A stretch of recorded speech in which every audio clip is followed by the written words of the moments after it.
Hello, my name is Steve Shaste. I'm a stenography instructor and I'm here courtesy of Steno.com. I'd like to talk today about the difference between briefs and phrases. Many of us feel that they're about the same, except that phrases you can write several words in one stroke. Briefs is just one word, one stroke. Well, that's not the whole story. Now consider a big old phrase like ladies and gentlemen of the jury. That's 6 words. If you're going to write that phrase without having any hesitation at all, you're going to have to be at least 7 or 8 words behind, because that phrase by itself is 6 words. So you have to be carrying a considerable amount of words in your head before you can use that phrase. I know we all have it, but a lot of us write the wrong way with the darn thing.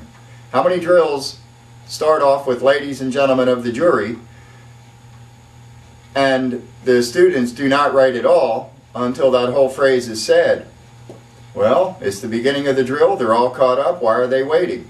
It's not such a good thing to be waiting. Put yourself in the hole in order to use a one-stroker for 6 words. As soon as the teacher says ladies, you should be writing. If you're not behind, then you should be writing. You shouldn't be waiting saying, hey, maybe there's going to be an easy stroke that I can do and I'll be all caught up eventually. No. If you're not behind, you should be writing. So that means that if ladies and gentlemen shows up at the beginning of a dictation, you shouldn't even use that. That's only 3 words, ladies and gentlemen. But still, you're not behind.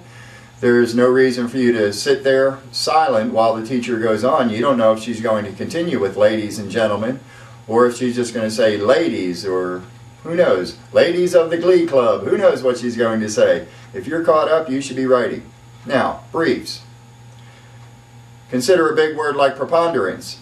If you don't have a brief for preponderance, you've got several strokes, 2 strokes, 3 strokes, whatever, to write one word.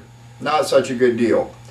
Briefs, if they happen to be for popular words, you really should know those. You really should know those and be able to employ those.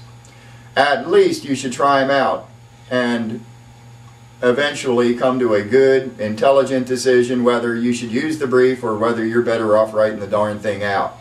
Briefs aren't for everybody. If I were you, I would concentrate on getting an awful lot of briefs under your belt. Reducing the number of strokes you do per word. Take a word like believable. I can write it in 1 stroke. It's a little bit of a squeeze, but it's a hard stroke, but it benefits me to be able to write it in 1. If you have trouble writing that stroke, then maybe you're better off 2-stroking it. You should be judging whether you need a brief or not by how fast you can get done with the word. I 2-stroke words like consequent and subsequent, because if I try and use the brief, I hesitate. It doesn't come to me immediately. It may seem silly, but I do. So I 2-stroke consequent and subsequent, consequent, subsequent. No hesitation, I keep up. It wouldn't be a bad choice for me to go back to the brief because I've always hesitated with it. And I have no trouble whatsoever writing consequent and subsequent very, very fast by 2-stroking it. But that's what I have to do, figure out how I can get through the darn thing the fastest. Alrighty. Don't worry too much about phrases that don't show up very much or briefs that don't show up very much. Concentrate on the words that you're stroking each and every day. Those are the ones that are going to give you the most benefit. Alright. Till next time, see you later. Bye.